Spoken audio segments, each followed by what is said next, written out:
physical activity can influence many processes that increase or decrease cancer development and progression. This is food, nutrition, obesity, physical activity at the center. Here's a lot of things that can go on that can affect whether cells change from normal cells into cancer cells.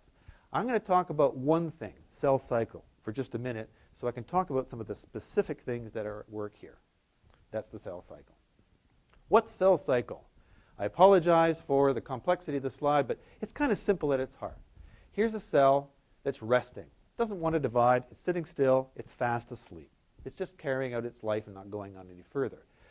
What these cells have to do in order for us to grow is every once in a while, they have to divide so that you get two daughter cells down here, two brand new cells from that single cell over here.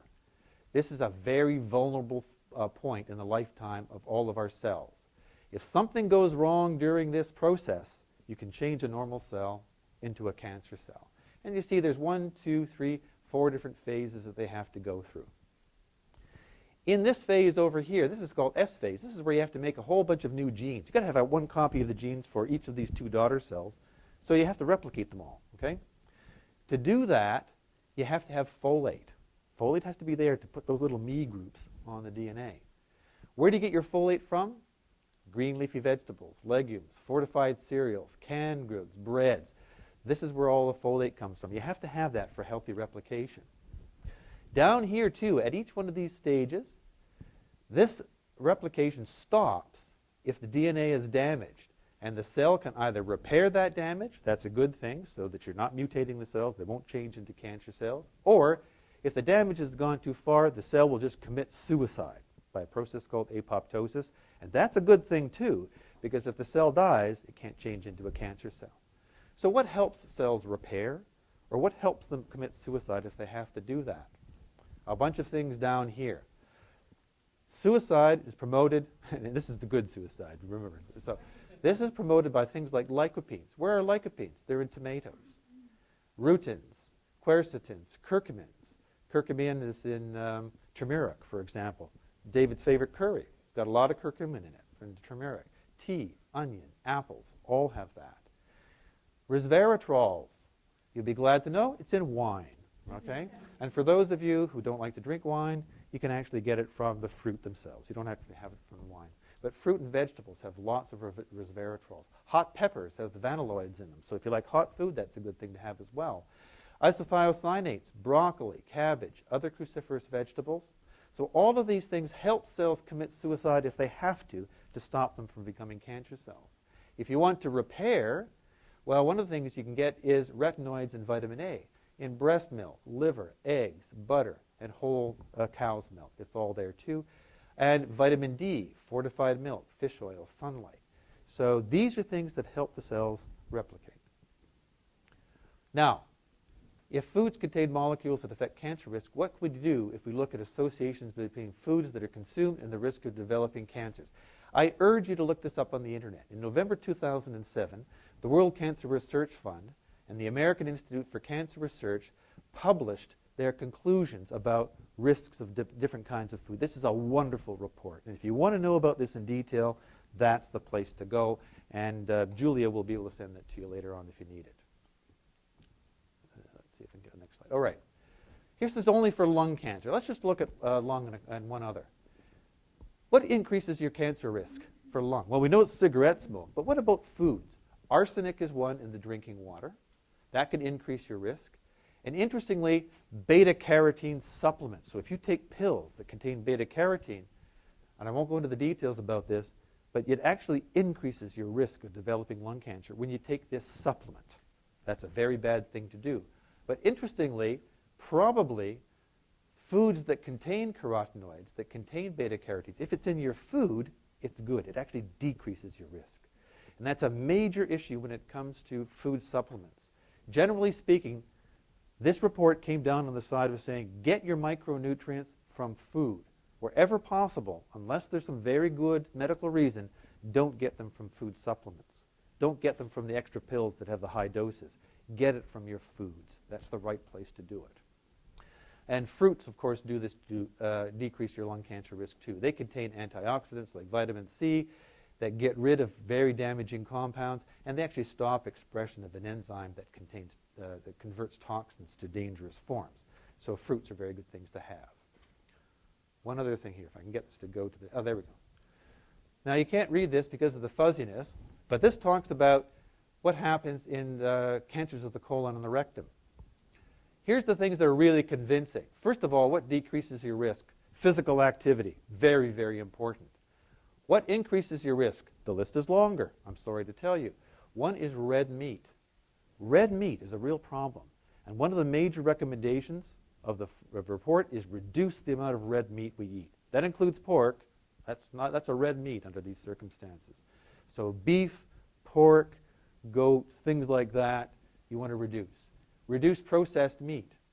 Alcoholic drinks. Alcoholic drinks in very low quantities appear actually to decrease your risk of heart disease, but they will increase your risk of cancer. So here's a very important decision all of you are going to have to go through now. What would you like to die of at the age of 85? Choose, all right? Look at your family history, too, when you think of this. But alcoholic drinks you want to reduce. Body fatness, that's a problem. Abdominal fatness. And this is my favorite, adult attained height. The taller you are, the greater your risk of developing colon and rectal cancer. Why could that be? The only thing I can think of is if you hit your head on the lintel over and over again, somehow or other that might affect your gastrointestinal system. But it turns out that the taller you are, the more growth hormones you have had during your lifetime. Growth hormones send a signal to cancer cells telling them to grow and divide. So the more growth hormones that you have in your body, the greater the chance that cancer cells that are hanging around ready to grow have of getting a signal that tells them to grow. So there is an association with greater height and greater risk of cancer. So those are the most convincing evidence that are there. So what can we do to reduce cancer risk? This is a very old cartoon from the New Yorker. Mama's saying it's broccoli, dear, and the daughter's saying, I say it's spinach, and I say to hell with it. But there are some recommendations that come from this. I just want to do a couple of things. Body fatness, be as lean as possible within the normal range of body weight. Now, the discouraging thing is, before 2007, my BMI, which is 26.8, was normal. After the report came out, I'm now at least 14 pounds overweight. So I can't seem to catch up with this. But you have to be lighter and lighter now to really reduce your risk of cancer. So the personal recommendation is ensure that your body weight through childhood and adolescence is at the lower end of the normal BMI. So that's what you want to do personally. Physical activity. Be physically active as a part of everyday life. And personal recommendation here is be moderately physically active. That's brisk walking, 30 minutes every day, whatever is equivalent to that. Now, if you like to dig holes in your backyard or you like to skydive, whatever you want to do, it has to at least reach this. And as it gets better, 60 minutes or more of moderate or 30 minutes of vigorous physical activity every day. And don't watch a lot of TV because it's sedentary. Unless you're on a treadmill that's powering that television, you really don't want to be watching that TV.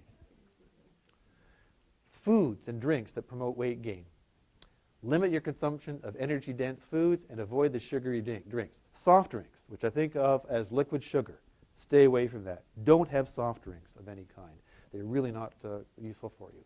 So you want to consume energy-dense foods sparingly, avoid sugary drinks, and don't eat fast foods at all if you can help it, sparingly if you can't. Plant foods. Eat mostly foods of plant origin. Like down here, unprocessed cereals, pulses, legumes with every meal. That'll give you those nutrients that can increase the chance of cells to undergo that suicide that's appropriate or repair the damage if that's appropriate too. Limit your starchy foods. And also, the idea here is you want to eat non-starchy vegetables. So in spite of what Ronald Reagan's advisor said, the ketchup and the potato chips are not vegetables, right? Leave them off the list. You want the others. Animal foods. Limit the intake of red meat. Now look at this recommendation. People who eat red meat to consume less than 500 grams. That's just about a pound a week. Now compared to what we eat in North America, this is about 2 to 3 ounces a day. That's a piece this big. So we're eating a lot of red meat compared to what's recommended here. You want to stay away from the red meat. And alcoholic drinks. Limit the alcoholic drinks. If you consume them, limit to no more than 2 drinks a day for men and 1 drink for women. I'm sorry to say the women only get half the amount as the men. But women in general are smaller. That's one thing that's important too. And the other thing to keep in mind, you know that big glass that holds a whole bottle of wine? That's not 1 drink. 1 drink is that 1 ounce of 40% alcohol or 1 normal-sized bottle of beer. And don't eat the preserved foods. Salt is a real factor for increased stomach cancer and colorectal cancers. And nutritional needs, meet them through diet alone if you can do it.